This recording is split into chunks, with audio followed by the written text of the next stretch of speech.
It's the Locked On Podcast Network, your team every day.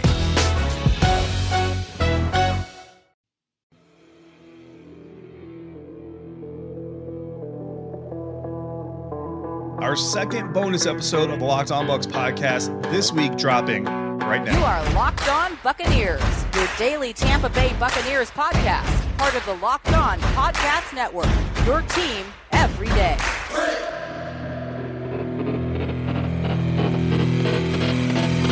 What's up, Bucs Nation? David Harrison here, the Locked On Bucs podcast, coming to you kind of solo. James Yarko off for this bonus episode. You can find him on Twitter at @JYarko_Bucs. I am at DHarrison82. The show is at Locked On Bucs. If you're watching on YouTube, appreciate it. Welcome in. If you haven't already, please click the subscribe button. It'll help us out. It'll help other Bucs fans just like yourself find the show. And if you're listening to us, as always, we appreciate our audio listeners, our audio audience, the OGs of the Locked On Bucs podcast. And same to you. If you haven't already, please subscribe or follow the podcast. Leave a comment, leave a review. It'll greatly help other Buccaneers fans find us just like you have, and we'll greatly appreciate it. Of course, I'm going to be joined here to do a trimester in review, the first trimester of the 2021 NFL season in the books for your Tampa Bay Buccaneers. And joining me to do that is Scott Smith, the senior writer and editor of Buccaneers.com. Friend of the show, first time on YouTube here with us, Scott. Appreciate you joining us. On Twitter at Scott S. Bucks, senior writer, editor for Buccaneers.com, and one of the hosts of the Salty Dog podcast. If you're not into that, make sure you're catching up on that great interview and episode. My take on fantasy football, Scott, I'm just going to throw it out real quick for you, is this is the same. I've got Darnell Mooney on my roster this weekend, and I've kind of tried to stay the path of I want the real people to win versus the imaginary people. And I know they're real names and all that stuff, but the fantasy football players, right, they don't exist. So I want the real people to win before I care about my fantasy roster players. That's kind of how I stay sane. Yeah. It. But you're saying all that because I bared my soul on Salty Dogs and admitted that I was watching the Dallas. Yeah. Who was Dallas playing? Dallas and Patriots. Yep. Dallas Patriots game. And by all accounts, I should be rooting for the Patriots. And I was, but I couldn't stop rooting for Dak Prescott and CeeDee Lamb to get me some points. Yeah. Fortunately, I don't really get to watch football very often on Sunday, so I don't have that quandary very often. Right. And I don't think any fan would really fault you for it, but I think we've all kind of been in that conundrum every once in a while. But of course, you're here to talk real football with us, not necessarily fantasy football. Right. And we're going to talk about the Buccaneers' first trimester, which is kind of a new thing because usually we're talking about the first quarters of the season. And I actually almost fired off this invite to do this last week, and James reminded me. He's like, "Hey, by the way, there's 18 weeks now. You want to wait another week?" I was like, "Oh, yeah." I appreciate the reminder there. So, Bucks first 6 weeks are in the books. The next 6 weeks coming up. They only have 5 games in the next 6 weeks, of course, because of the bye week. And hopefully you can come back and join me back on for that as well. I wanted to start with Tom Brady because quarterback's most important position on the field. Tom Brady is the best quarterback to ever play the game. But really, the effect of last year to this year. So last year, obviously, Tom is still fairly new to the organization, and some of the restrictions, maybe he's not moving as freely around and getting to know people just as well. But now it's been a year, Super Bowl championship through everything, and an offseason working together. Is there a difference now? Are people like maybe more comfortable, and is that impact still kind of as palpable as it was last year? You mean like the atmosphere around the building and just interactions with people, that kind of thing? Yeah, because like last year, it was like, oh, Tom Brady's in the building, and we don't want to disappoint Tom, and I'm sure some of that is still there. But are people just more? I feel like they have to be more comfortable. But is there still a discernible difference in the team? I would say maybe the biggest difference is there's not 6 questions every week about, oh my God, what's it like to play with Tom Brady? Yeah. That at least has calmed down a little bit. And I think after a while, the players are like, okay, yeah, he's the greatest of all time, but he's also been our teammate for like 10 weeks now, and we're friends, and it's like playing football. So yeah. And Tom himself just seems so comfortable, and just about everything he's doing, the stuff he does for our website, the stuff he does himself on social media, he just seems like he's having a great time. And I'm sure that's contagious, and it helps that he's playing at such a high level still as well. I'd say it's very comfortable around here. And, maybe the whole awe factor starts to wear off a little bit. And, until you step back and look at the numbers and what he's doing at the age of 44, which is deserving of yet another level of awe of everything he's done in his career. But no, I would say overall it's pretty comfortable, and hopefully it's going to last a few more years. Yeah, that would be amazing, of course. And then we get a few more books out of it. We got Lars Anderson. I'm still not getting the camera thing down. So we got Lars Anderson who just came out with his newest book about the 2020 Super Bowl champion All right. Buccaneers. We're able to have him on the show, read the book. It's great. Obviously, everybody should be into that. But, of course, Tom Brady is a focal point of that as well. And then kind of keeping with the year-to-date kind of theme, 4-2 at this point last season, or through 6 games rather last season, 5-1 this season. So the record not too much different, but I think you would agree that the team is different and the way it's being done is different, not only because of the efficiency in some areas, but also because of the amount of injuries they've been facing. How do you feel, or if you can tap back into kind of how you were feeling after 6 games in 2020, how would you compare the two between the last season and this season? Yeah, 4-2 felt good last year, but you didn't really know what it meant yet. There was obviously a lot of ups and downs. There was a lot of the offense trying to gel, but and being pretty good.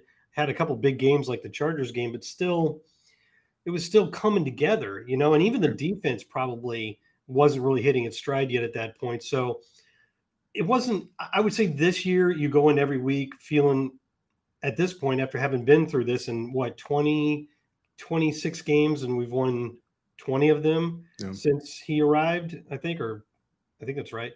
I think so. It's just, it feels a lot more expected at this point. And I don't mean that, and it's not like I'm winning games. So I don't mean that like they go out there and just expect to win, but as somebody on the edges of it, it's not a feeling that you've had as a Buccaneer employee or fan very often through the years. And you do kind of go into every week thinking you got a really good shot to win, not only because the roster at this point, everybody knows, is loaded, but just because Tom Brady tends to come through, New England and Dallas. And after a while, you kind of start to lose that hard-earned skepticism or pessimism towards the end of games, thinking, well, what's going to go wrong, or we're not going to be able to make the big play at the end, because now we kind of do most of the time. And you got Tom Brady, who's the best at that. Now, you're right about the injuries. That's the thing that that wasn't a challenge for us last year. And I've said a lot this offseason that the Buccaneers were very, very fortunate in a lot of ways last year.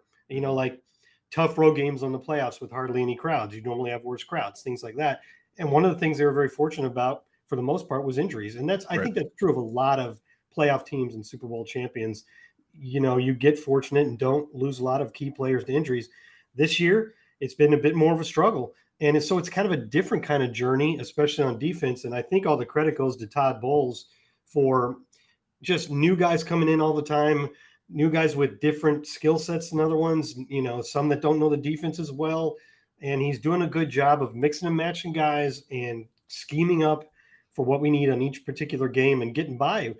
You can say great job by Dee Delaney and Richard Sherman before he got hurt and Kevin Minter and so on. But I think a lot of the credit should probably also go to Todd Bowles for figuring out how to use these guys the best. Absolutely. Yeah. And we've been trying to make it a point to do just that and shine that spotlight on Todd Bowles. Unfortunately, James also gets mad at me because sometimes, that conversation shining that light on him also goes to the fact that other teams are going to notice as well. Not much we can do about that. Need a head coach. Yeah. So it's hopefully kind of he sticks around. I think everybody wants him to stick around and someday succeed Bruce Arians, but we'll see how that whole thing unfolds. Todd's a great guy. So what you want for him is what he wants. And if he wants another head coaching job next year, I hope he gets it. Won't be good for the Buccaneers. So, obviously we'd love to have him around forever, but hopefully he gets another shot. More still to come on this bonus episode of the Locked On Bucs podcast, and we're doing it thanks to our friends over at rockauto.com, who remind you that with the ever-increasing numbers of makes and models, it's literally impossible for your local chain auto parts store or your dealership to carry all the parts you're ever going to need. If you have a computer or access to a computer, you have access to rockauto.com. Why would you choose to spend 30, 50, even 100% more for the same parts at a chain store or a dealership than you can get it for at rockauto.com? A family business serving do-it-yourselfers for over 20 years. They have everything you could need, whether it's brake parts, tail lamps, motor oil, or new carpet. Go to rockauto.com right now. See all the parts available for your car or truck right locked on in their How Did You Hear About Us box, so they know that we sent you. Amazing selection, reliably low prices, all the parts your car will ever need. rockauto.com. This episode is brought to you by the all-new 2022 Nissan Frontier. In the all-new Frontier, the adventure begins where the road ends. So get out there and find your Frontier. The all-new Frontier has 310 horsepower standard for when the trail gets tough and then available advanced tech to help when the trail gets tight. For power players, the standard 281 pounds of torque and 9-speed transmission is perfect for passing and cruising. And for those who like to play a little dirty, the available locking differentials will help you climb over rocks, sail through mud, and power through sand. We all know the NFL. The harder it is to achieve greatness, the more you enjoy it when you get there. Now you have a chance to get out there and go where the road doesn't, with standard 310 horses paving the way out on the trail. Shop NissanUSA.com and see more features the Frontier is loaded with, from premium interior, 9-inch touchscreen, and zero-gravity front seats. Find your Frontier today in the all-new 2022 Nissan Frontier. Shop NissanUSA.com. So far right now through the season, that defense 16th in points allowed, which I think a lot of people would probably, if I told you that in preseason that they're going to be 16th in points allowed at this point, would probably be a little bit upset. And to be honest, there are some Bucs fans who still are a little bit upset about how much the Buccaneers are giving up in passing yards, even though, you know, their yards per attempt and all those things aren't as high as maybe people would think. And again, the points allowed and all that. Third in the league in scoring. So obviously they have the firepower to keep up while they try to get that defense healthy. But how do you feel about this offense specifically? We just kind of talked about the defense. I mean, again, we talk about the amazing things Tom Brady has done, and some of that has gone away, but some of that is still there. And is it possible that we're seeing Brady get even better? And if so, it's probably not physically better, right? He's probably peaked physically just because of the way biology works, but I think it probably goes more towards being more comfortable with his weapons. And do you think this is a pace that this offense can maintain through the rest of the season? You know, David, I've been around long enough in the NFL to the point that I look at us averaging 426 yards per game on offense and realize we're ranked third in the league. Yeah. Those numbers still stun me that right. Teams are averaging that. And I think that's where we are in the NFL right now. I know things are cyclical, but I doubt we're ever going to go back too far in the other direction in terms of defense. I think that's what the NFL is now. Mm-hmm. And a lot of teams, I don't think there's a lot of teams in the NFL right now that are winning because of their defense, like the old Buccaneers teams. Right.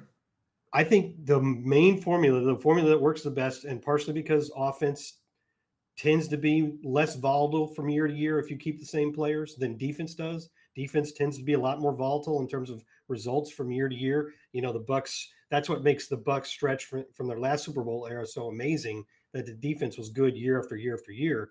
You don't see a lot of that. So I think the formula for a lot of teams in the NFL right now is let's get the best possible offense we can and hope this defense comes around. And at the beginning of the year, the Bucs defense was really giving up a lot of yards and a lot of points, but I do think it's coming around a little bit.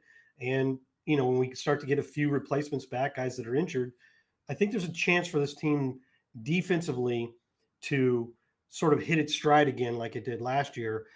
And if we're still scoring 32 points a game, even now at a middle of the pack defense, that's probably enough to win most games. You know what I'm saying? Yeah, absolutely. As for Tom Brady, I don't know if he's better than he was a couple of years ago. I mean, statistically he is, but obviously one of the reasons he came here was to have this amazing cast around him, and it's working. So the results are better.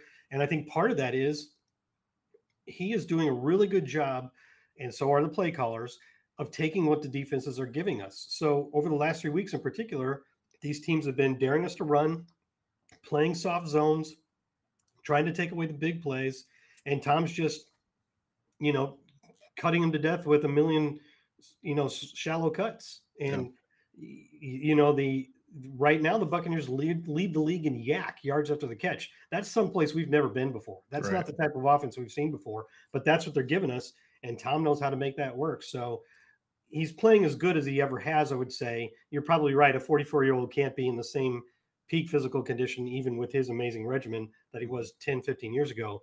But his level of play seems to be just as high as ever. Yeah, the results on the field speak for themselves. And so far, again, Buccaneers 5-1 with wins against Dallas Cowboys, Atlanta Falcons, New England Patriots, Miami Dolphins, Eagles, and then hopefully coming up against Chicago Bears. Out of all those wins, Scott, which one do you think is, if you had to earmark one as the best win of the season so far, which one would you pick out of that group? I'm sure emotionally it was the New England win. And in terms of where I thought we were clearly better than the other team. It was Atlanta, even though it was kind of close until they pulled away at the end. But the Dallas win for me is the big one, because I thought at the time, I thought going into that game with Dak back, and then after the game, and the results have proven true, that this is a legitimately good team. You tend to think after the NFC East was so terrible last year that you don't want to overrate any of those teams this year. But I think that's a legitimately very good team that's going to be contending right down to the end. They're better on defense this year than they were disastrous last year. Dak's back. To me, that's a real quality win that's going to help us down the road. And it kind of shows. I also didn't think the Buccaneers played a really perfect game then, but they were able to overcome their own mistakes and still beat what has proven to be a very quality team. So to me, that's probably the one that says the most about us at the moment. Yeah, I mean, I think sometimes those near losses mean a little bit more than, the blowout wins and all those things. You learn a lot about each other. And I know, I think it was Jamel Dean today talked about, or on Wednesday rather, talked about the resilience of the squad and what it means to be able to persevere through all these injuries. He himself experiencing one of them. And then I can't really ask you for a worst loss because there's only the one to the Los Angeles Rams. How much stock do you put into that loss? Is there anything that even still after these weeks following that game that kind of bothers you about that might come up, later in the season or maybe in the playoffs if you see the Rams again? Or do you think that was kind of a one-off where I've kind of put it, I think the Rams maybe just wanted it a little bit more than the Buccaneers realized that they were going to come in wanting it? Well, it's a legitimate loss. I thought, and I if you were to go back and look at some of the videos, I've been saying since the spring that I thought the Rams were going to be the toughest game on our schedule. And so, and they're 5-1 and clearly a legitimate NFC title contender. So to lose to them on the road, you don't want to do that, but it's not disastrous. I mean, if you were going to lose one game of these first six, if you're going to ask me which one it was going to be, I would have guessed it was that Rams game. And really, the takeaway for me from that game was the Buccaneers were having some problems offensively on third downs, and they started out very slow, and so they didn't, they had to play catch up. And if they had just had a little more success on their early drives, it wouldn't have been such a big deficit that they were trying to overcome at the end. And they might have been able to come back and win because they eventually got into gear. I think in most games, this offense is eventually going to find its way. But there was just too big of a hole dug by third down problems. Now you look up and the Buccaneers, I think, are third in the league in third down percentage. And it's probably even better than that because we've actually had a ton of third down kneel downs from these victories. So those hurt your third down percentage. And yet we're still at about 49%. Right. Probably should be more like 53% true third down percentage. And you can't really argue with that. That's fantastic. Even though third down rates across the NFL have gone up dramatically in recent years, that's still really, really good. And so if I felt like that was our issue in the Rams game, and we've done very well in that regard since, then I guess you could say that's pretty optimistic. Absolutely. Yeah. I mean, similar type set, not quite as effective, to be honest with you, because it is part of their offense. But I remember during the offseason talking to some Bucs fans about the poor average for the running game last year. And I took kind of like the Ravens and the Chiefs, and I took away their quarterback runs because we don't have a Patrick Mahomes or a Lamar Jackson running in Tampa, Florida. And I took those out. And once you do that, they evened out a little bit more. But still, of course, you're not going to take away Patrick Mahomes and Lamar Jackson. So they are what they are. We kind of touched on these injuries already earlier, Scott, but the Buccaneers have lost a starter every single week this season. And granted, Richard Sherman was a starter because of losing some of the other starters, but the fact still stands. The Buccaneers have lost a starter every single week to injury, mostly on defense. And have you, you've been with the Buccaneers for a while, you've been covering the sport for even longer. Have you ever seen a team go through this kind of early injury bug? And then, you kind of already mentioned it, but there are, like I said, there are still fans out there who are kind of like, yeah, even with the injuries, they should be doing better. Can you kind of give like the inside the game view of why it's actually pretty impressive that the team has been able to do what they have in light of all the injuries? Well, first of all, yes, I have seen this before. Really? Yes, 100%. And the thing that makes these kind of situations stand out is when you have injuries concentrated at one position group, because everybody around the NFL is getting hit by injuries.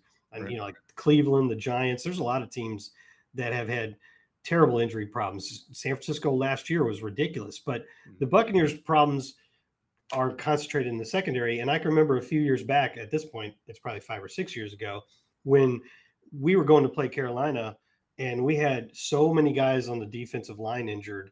And there was a stretch during the season when Gerald McCoy and all those guys were out at the same time. And that really makes it tough. That's a hard thing to overcome. And I have seen it before. And this isn't, to me, like, it doesn't feel like a disaster. You know what I'm saying? Like, if you break it down, you go 3 of your 4 starting defensive backs, not counting Jamel Dean as a nickel back, from week 1 are all out. That's pretty scary. And you're using guys that you signed in September, all of them, like Pierre Desir and Rashard Robinson, and D. Delaney was around a little bit longer, but Richard Sherman. The results, considering all that, haven't been that bad. And also, one thing I would say is to not focus too much on yards. I can't tell you how many times coaches have made it clear to us that they don't care about yardage rankings at all. Yards is not what it's all about. And obviously, if you're a historically bad defense giving up tons of yards, you're probably giving up tons of points too. But it's not the yards that really matter. So I think we're still last in passing yards probably, but it's come down quite a bit recently. And it's more about how effective are they overall and how many points are they scoring. And it's not perfect, obviously, and the Bucs have given up a decent amount of points, but it's been better recently despite all the injuries. So, I would say don't worry about it too much at this point. They're still playing well enough for us to win, and reinforcements are coming at some point. One more segment here at the Locked On Bucs podcast, a bonus episode. David Harrison, your host, with Scott Smith of Buccaneers.com. Free and available on all platforms. Thank you again for making us your first watch or listen of the day. We're here doing this for you thanks to our friends over at betonline.ag. With the new basketball season up and running, there are more props, odds, and lines than ever before. BetOnline remains your number one spot for all the basketball and football action this season. Head to our new updated desktop or mobile website. Sign up today and get a 50% welcome bonus on your first deposit when you use a promo code Locked On. Whether you're looking for basketball, football, baseball, postseason action, NHL, boxing, UFC, or your favorite Vegas casino games, don't wait. Take advantage of all the amazing offers available for the 2020 season. BetOnline is still the fastest and easiest way to bet on all your favorite sports. BetOnline, where the game starts. If you manage a team or run any kind of business, you have to check out Monday.com's Work OS. There's no feeling like watching your team win, especially if they make it to the Super Bowl. After months of rooting for them, checking the highlights to see how they're performing, and then to finally see all that hard work pay off, it makes everything worth it. You know how it feels to watch your favorite sports team, but your team at work is no different. Monday.com Work OS gives your team one centralized work platform to run all of your work. It's easy to brainstorm, define goals, assign ownership, and watch as your team outperforms their best. It's a customizable platform that gives teams the ability to easily create the work software they need and want for their organization. This freedom means you can build anything: a real-time collaborative doc, CRM workflow, HR management system, marketing dashboards, you name it. Teams of any size and of any industry rely on Monday.com to build, run, and scale all of their workflow. Monday.com is how effective teams meet their goals. If you manage a team, visit Monday.com for your free 2-week trial. That's Monday.com, because effective teams meet their goals when using Monday.com. So if you manage a team, visit Monday.com for your free 2-week trial. Absolutely. And that's kind of what James has been saying is like, look, if you're going to get hit by this bug, you want to get hit by it early on, not later on. So hopefully the team can get through it, get healthy for the end of the season, and then be healthy for that postseason run. Scott, obviously the next trimester coming up, I still got used to saying that. The Buccaneers have 5 games because they have that week 9 bye week in that next 6 weeks. We've got the Bears coming up, the first game against New Orleans Saints, and then after the bye, travel to the nation's capital, face the Washington football team, and then a home visit from the New York Giants, followed by the Colts.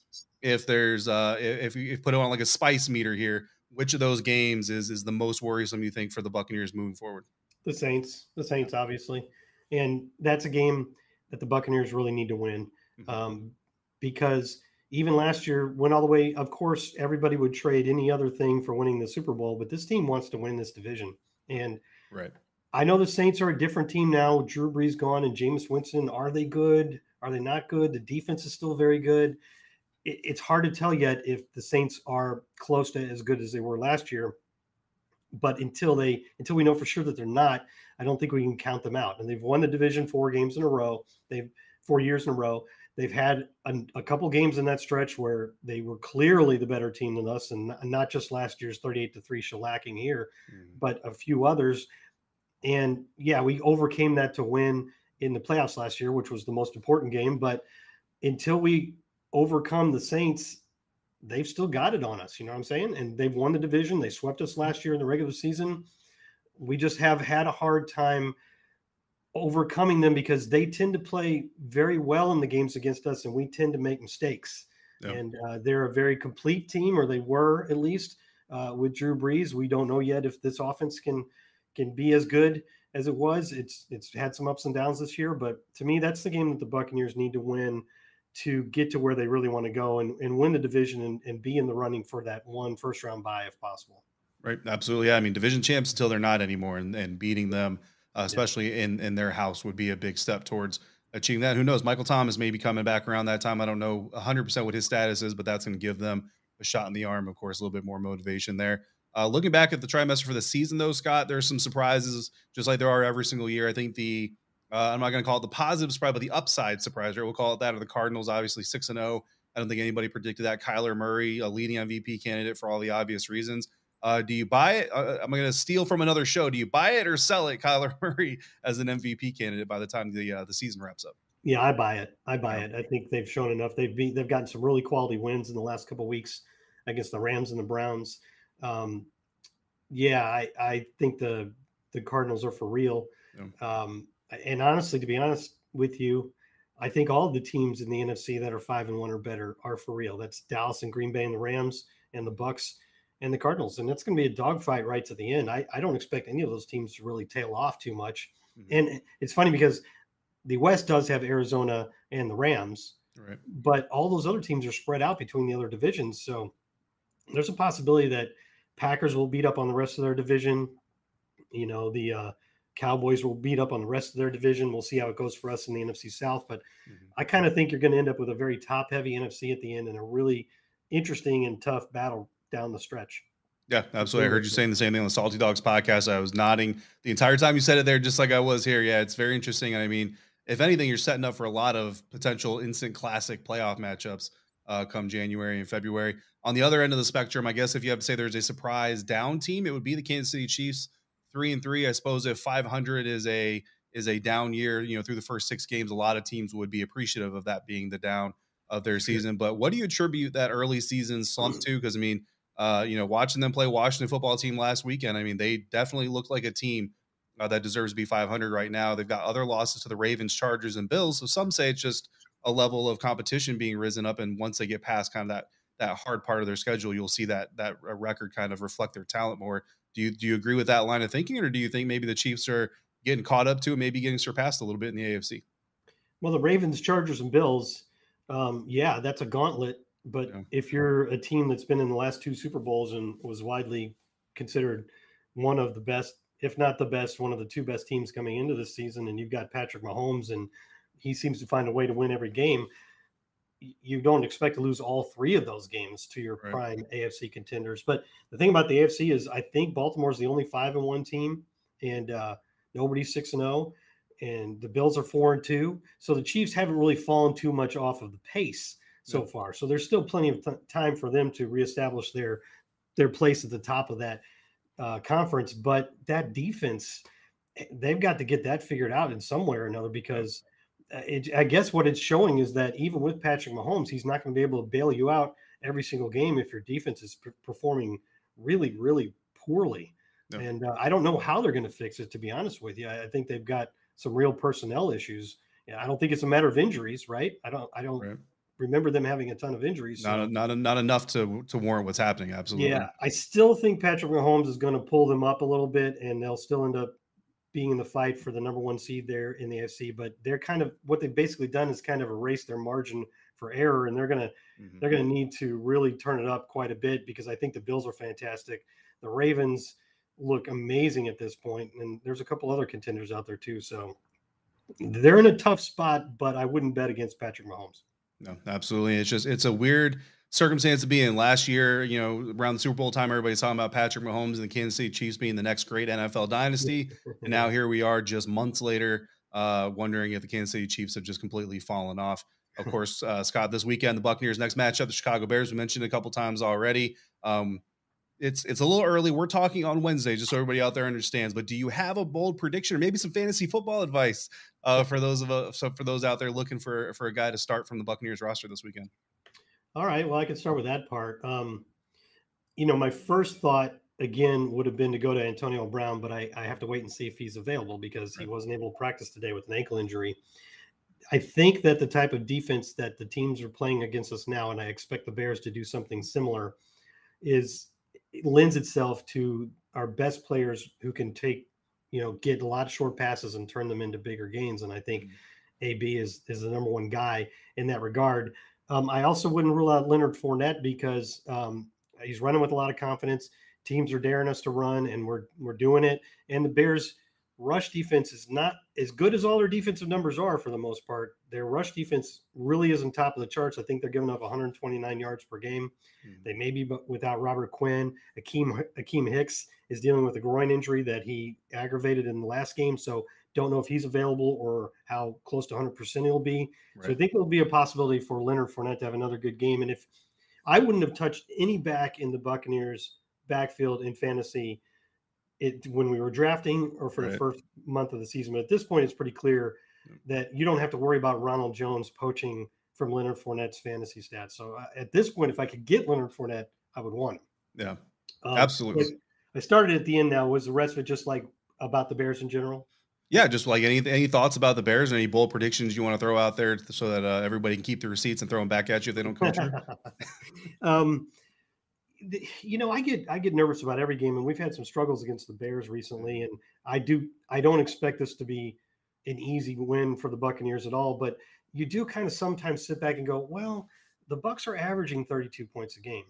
The Bears are averaging about 16 points a game, and Justin Fields could find it all of a sudden, and the offense could explode, but it's hard to imagine the Bears being able to keep pace with the Bucs if they go over 30 again with the offense that they've displayed so far. Right. So I think as long as the Buccaneers can handle the Bears defense, and they've been able to handle other good defenses for the most part, it's pretty hard to make a prediction that the Bears will be able to hang with them. You know what I'm saying?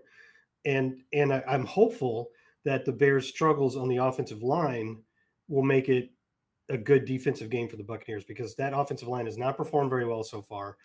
They've given up, I think, the most sacks in the league, certainly the highest pressure rate, I believe. And that makes it tough for a rookie, even a mobile and athletic guy like Justin Fields, to, get his feet under him and really start to figure out how to operate that offense if he's constantly under pressure. Absolutely. And in some places I've seen the betting lines as high as the Buccaneers being 13-point favorites, which always makes you a little bit nervous because those are the games that come back to bite people in the butt sometimes. Yeah. And don't forget, these guys have had our number. They have really had our number.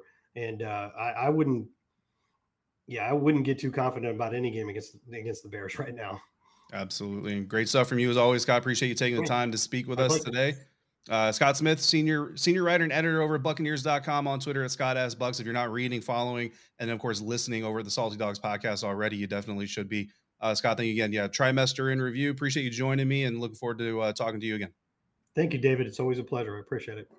All right, that's going to do it for this special bonus edition of the Locked On Bucs podcast. Again, I'm David Harrison, on Twitter at DHarrison82. My co-host James Jarko is at JArko_Bucks. Scott Smith at ScottAskBucks, the senior writer and editor of your Buccaneers.com. Thanks again for making the Locked On Bucs podcast your first listen or watch every single day. Now make your second listen or third, depending on if you caught our regular episode that already dropped earlier today, your second or third listen, the Peacock and Williamson NFL show. Brian Peacock and former NFL scout Matt Williamson give you the expert NFL analysis in less than 30 minutes. It's free and it's available on all platforms. James and I will be back tomorrow for our final look, our final preview of your Tampa Bay Buccaneers hosting Justin Fields and the Chicago Bears for Week 6. Again, it's Sunday afternoon, kickoff time, 4:25 p.m. Eastern. Until we speak again, guys, if you're out and about, please be safe, be kind to one another, wash your hands, and thank you for joining me right here at Locked On Bucs.